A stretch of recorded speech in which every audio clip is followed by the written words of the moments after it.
Hello and welcome back to JACS. We are your hosts, Kyra and Alex, and we are here to deliver global, historic, and recent news. We are also joined by Andre, John, Jared, and Sandra. The topics that are going to be discussed today are the Germany split into 4 zones, the Berlin Wall, Nelson Mandela, Germany split into 4 zones, Space Shuttle Challenger, Pan Am Flight 103, role of Nikita Khrushchev, Berlin Blockade, Mikhail Gorbachev, Iron Curtain, 1989 Loma Prieta earthquake, Edward Snowden, and the 2019 abortion laws in the U.S. First, Andre will talk about... Wait, did you change? Didn't you? Anyways, first Andre will talk about how Germany split into 4 zones after World War II. So today I will be talking about how Germany was split into 4. It all started when Germany surrendered in World War II on May 1945. Germany was stripped off its war gains and lost territories in the east to Poland and the Soviet Union. Germany divided simply because the Soviet Union invaded from the east and the other allied countries invaded from the west during the conclusion of the Second War. The separation began in 1945. They officially split Germany into 4 zones at Potsdam Conference. The conference lasted from July 17 to August 2, 1945. It was occupied by Allied military occupation, including the Americans, French, British, and the Soviets. West Germany were the Allies who were democratic, while Eastern Germany were the Soviet Unions who were communist. The people reacted differently because of the different perspectives on why Germany was split into 4. In conclusion, people from East Germany moved to the West because of bigger opportunities like work and jobs. It was a positive event because the Allied powers helped build Germany again, and in the long run, they can manage their own selves. The division of Germany led to the Cold War, though I would say it was more a part of the Cold War than its cause. The division or split, nevertheless, was provisional, and that's fit for why Germany was split into 4. I couldn't imagine our capital city being split up by governments. Up next, I'm going to be discussing the life of Nelson Mandela. Nelson Mandela passed away on December 5, 2013. He was an incredible South African activist and politician that said, "It always seems impossible until it's done." In his case, that was very true. Nelson Mandela was a man who supported non-violence resistance. He was born into the Modibo clan in the village of Mvezo in the Eastern Cape on July 18, 1918. Mandela started getting increasingly politically involved in 1942, where he joined the African National Congress in 1944 when he helped to form the ANC Youth League. Mandela rose to the ranks of the ANCYL, and through his efforts, the ANC adopted a more radical, mass-based policy, their Program of Action, in 1949. In 1952, he was chosen as a National Volunteer-in-Chief of the Defiance Campaign with Malvi Kachelia as his deputy. The Campaign of Civil Disobedience Against 6 Unjust Laws was a joint program between the ANC and the South African Indian Congress. He and 19 others were charged under the Suppression of Communism Act for their part in the campaign and sentenced to 9 months of hard labor, suspended for 2 years. On March 21, 1960, police killed 69 unarmed people in a protest in Sharpeville against the pass laws. This led to the country's first state of emergency and banning of the ANC and the Pan-Africanist Congress on April 8. Mandela and his colleagues in the treason trial were among thousands detained during the state of emergency. On January 1962, using the adopted name David Motsamai, Mandela secretly left South Africa. He traveled around Africa and visited England to gain support for the armed struggle. He received military training in Morocco and Ethiopia and returned to South Africa in July 1962. He was arrested in a police roadblock outside Howick on August 5th. He was charged with leaving the country without a permit and inciting workers to strike. He was convicted and sentenced to 5 years imprisonment, which he began serving at the Pretoria local prison. On August 12, 1988, he was taken to a hospital where he was diagnosed with tuberculosis. After more than 3 months in 2 hospitals, he was transferred on December 7, 1988, to a house at Victor Versen Prison near Paarl, where he spent his last 14 months of imprisonment. He was released from its gates on Sunday, February 11, 1990, 9 days after the unbanning of the ANC and the PAC, and nearly 4 months after the release of his remaining Rivonia comrades. Mandela immersed himself in official talks to end white minority rule, and in 1991 was elected ANC president to replace his ailing friend Oliver Tambo. In 1993, he and President F.W. de Klerk jointly won the Nobel Peace Prize. On May 10, 1994, he was inaugurated as South Africa's first democratically elected president. True to his promise, Mandela stepped down in 1999 after one term as president. Nelson Mandela never wavered in his devotion to democracy, equality, and learning.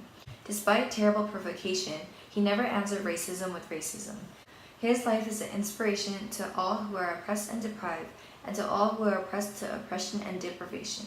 He died at his home in Johannesburg on December 5, 2013. So inspiring. Next, we're going to talk about the Berlin Wall, presented by me. The Berlin Wall was finally taken down on November 9, 1989, after a long 28 years. The symbol of the Cold War has divided families between West and East Berlin. At the end of World War II, the Allied powers divided Germany into 4 zones after conquering it. As agreed in the Potsdam Conference, each was led by either the United States, Great Britain, France, or the Soviet Union. The same was done in Germany's capital city, Berlin. The West ended up being democratic and the East being communist. In June of 1948, the Berlin Blockade was the act of the Soviet Union stopping all supplies from reaching West Berlin. In 1949 through 1961, nearly 2.7 million people fled East Germany. The government was desperate to stop this. It wasn't easy access to West Berlin. Desperate to keep its citizens, East Germany knew something had to be done. Soldiers and construction workers entered East Berlin past midnight on August 12th and 13th of 1961. They dug holes to put up concrete posts and strung barbed wire all across the border of East and West Berlin. The East Germans installed trenches, electric fences, 302 watchtowers, and even minefields, just to prevent the people from escaping. Although the Berlin Wall did prevent majority of East Germans from immigrating to the West, that did not stop the others from trying to go beyond the other side. Not all escape attempts were successful. The East German guards were allowed to shoot anyone nearing the eastern side without warning. It is estimated that somewhere between 192 and 239 people died at the Berlin Wall. Over time, the Cold War died down. At a press conference on November 9, East German spokesman Gunter Schalabowski announced that East Germans would be free to travel into West Germany starting immediately. The fall of the Berlin Wall reunited East and West Germany as one. So glad that the Berlin Wall was taken down. Now, John's going to explain the Space Shuttle Challenger. On January 18, 1986, the NASA Shuttle Orbiter is undertaking mission STS-51L on its 10th flight of Space Shuttle Challenger. 104%. Full throttle down to 65. Spectators came with their binoculars to enjoy and celebrate the launch, but their mood changes as they watch the space shuttle explode. 3 engines running normally. Very good fuel.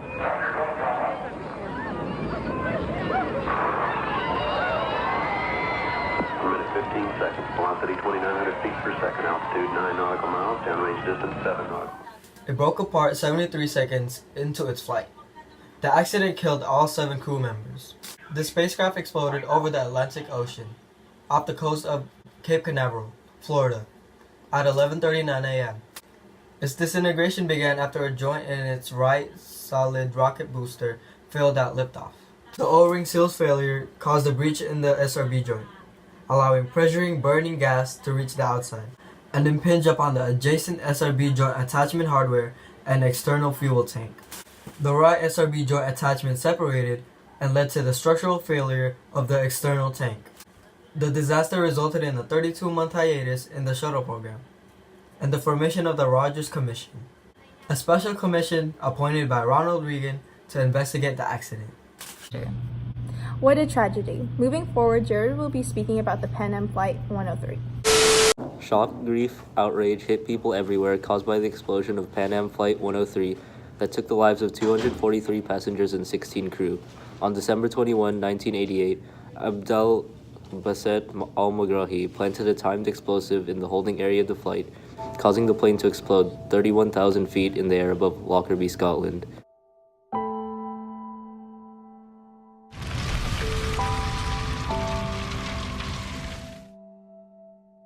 The explosion led to multiple pieces of debris falling onto civilian areas with no prior warning. This event would lead to a 3-year joint investigation ending with al-Megrahi's arrest. This incident will have a lasting negative impact on people everywhere. Wow, a bigger tragedy. Anyways, the role of Nikita Khrushchev will be explained by Sandra. Nikita Khrushchev led the Soviet Union through the peak of the Cold War. He was the first communist secretary of the Soviet Union from 1953 to 1964. Khrushchev was born in a small Russian village named Kalinovka on April 15, 1894. At the time, Joseph Stalin had a bloody purge of enemies and had millions of people killed or imprisoned in labor camps. In 1929, Khrushchev moved to Moscow and rose through the Communist Party ranks. He eventually joined into the dictator's inner circle, which was Joseph Stalin. During World War II, Khrushchev mobilized troops to fight Nazi Germany. In 1953, Joseph Stalin died, and 6 months later, Nikita Khrushchev took over as the head of the Communist Party. On February of 1956, Nikita Khrushchev gave a speech criticizing Joseph Stalin for the imprisonment of millions of his opponents, among other things. Nikita Khrushchev worked to increase agricultural production and raise living standards. He released political prisoners, reduced power of secret police, opened more of the country to foreign visitors, and unlike Stalin, he even visited the United States. However, this relationship started deteriorating after the Soviets shot down a U-2 spy plane.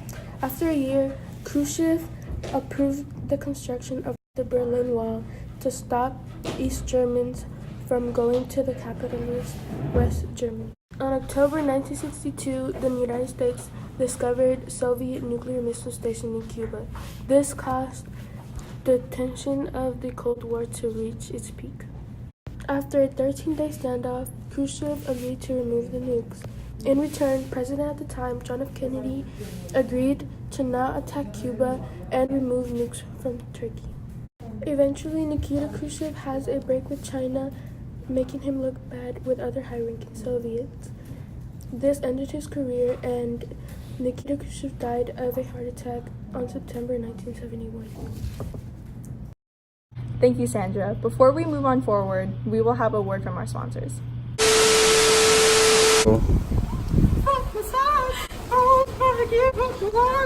You like to eat? America loves to eat. So why not open up somewhere America can sit down, enjoy a meal, and get your feet rubbed? We'll fry anything you want for $5.99. As long as it's friable or edible, we're gonna make it deliciable. We'll fry parts of the chicken that you didn't even know was friable. The beak, the feathers, we'll fry candy bars. All that European stuff you don't really normally eat, we'll bring it down and fry it for you. Ask McDonald's to fry some other than what they normally fry. Guess what you're gonna get? Nothing. We're back. Andre will talk about the Berlin blockade. So today I'll be talking about the Berlin blockade. The Berlin blockade was a major international crisis of the Cold War. The Soviet Union blocked the Western Allies' railway, road, and canal access to the sectors of Berlin under Western control. The Berlin blockade lasted from June 24, 1948 to May 12, 1949.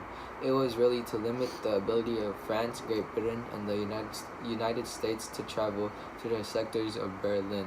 It was a crisis for the people in the west of Berlin because they were left without food, clothes, or medical supplies. The Berlin blockade lasted for 11 months. Other reasons for the Berlin blockade was that in March of 1948, British, French, and the United States decided to combine the Western Berlin into one, and that made the Soviets mad because of how unfair it is to them, and it angered them even further. The Berlin blockade led to the Berlin Airlift.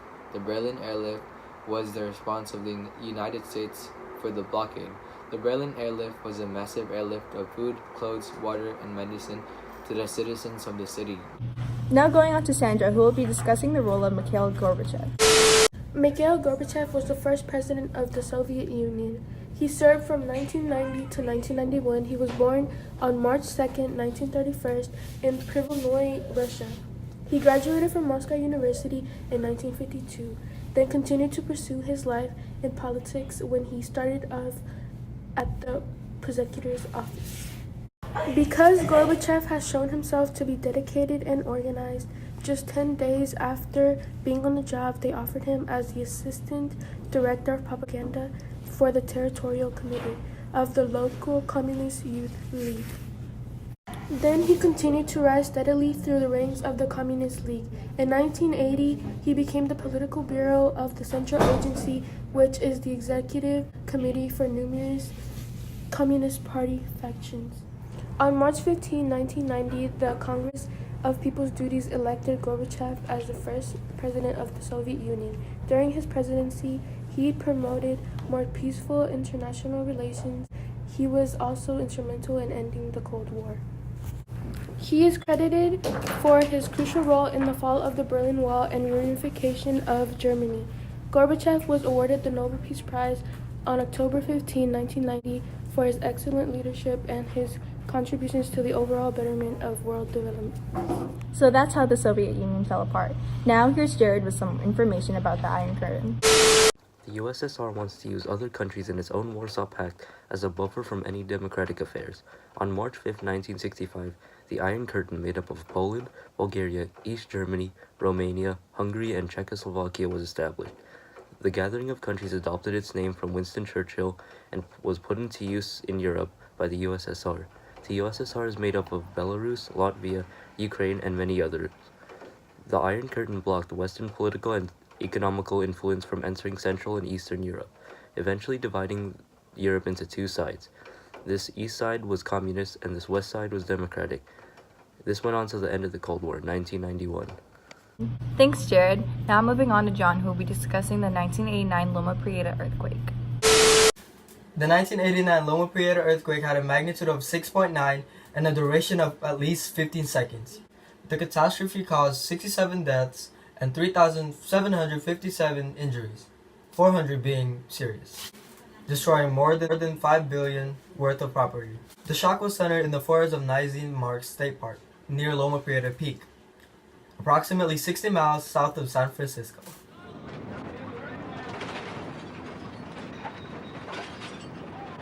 Damage was heavy in the Santa Cruz County and less so to the south of Monterey County.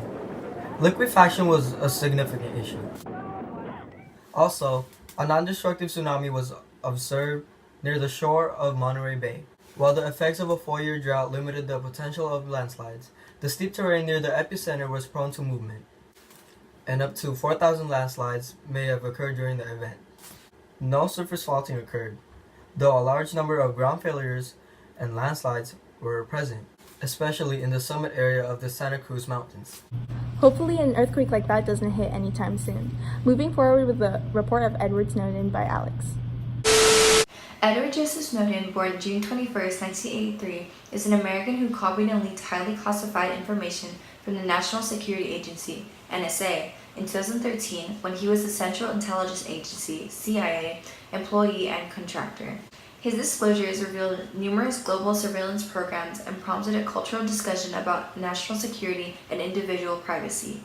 In 2013, Snowden was hired by NSA contractor Booz Allen Hamilton after previous employment with Dell and the CIA. Snowden says he gradually became disillusioned with the programs with which he was involved and that he tried to raise his ethical concerns through internal channels but was ignored.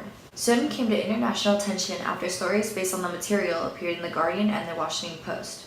Further disclosures were made by other publications including Der Spiegel and the New York Times. On June 21, 2013, the U.S. Department of Justice unsealed charges against Snowden of 2 counts of violating Espionage Act of 1917 and theft of government property, following which the Department of State revoked his passport.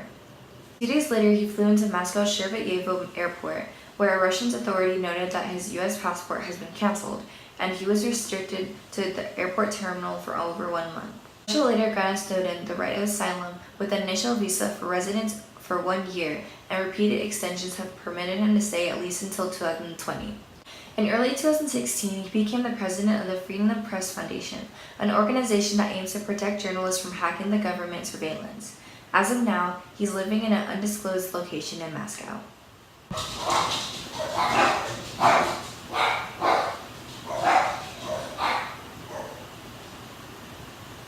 What is stake? Now to some more recent news about the abortion laws in Alabama presented by Cabaret. Yikes.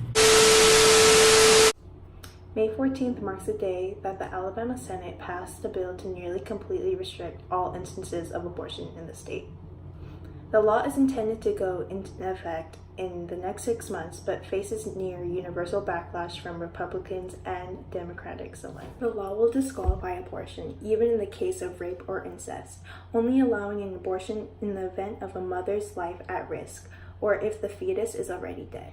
In addition, it also proposes up to a 99 years prison sentence to doctors who perform abortions out of the 2 approved contexts aforementioned. As stated earlier, the law would take 6 months to go into effect. Planned Parenthood and the ACLU both declared that they will fight in court. Planned Parenthood Action Fund President Dr. Leana Wen stated that her organization will do whatever it takes to stop the law from taking into effect. Controversy spreads throughout the world, leaving many women feeling unsafe. As for now, we will update as soon as possible if any changes will happen. Yikes. Anyways, that concludes our show for today. Thank you for joining us.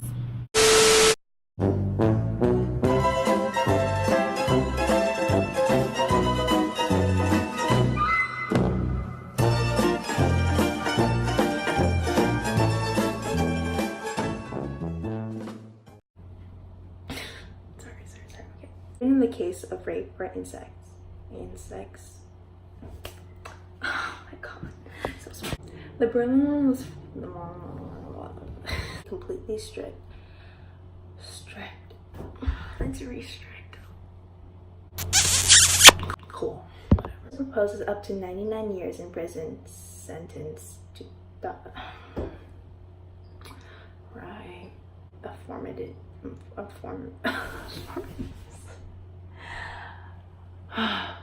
Aforementioned 99 years in prison sentence. Oh my. The shock was centered in the forest. Oh my god!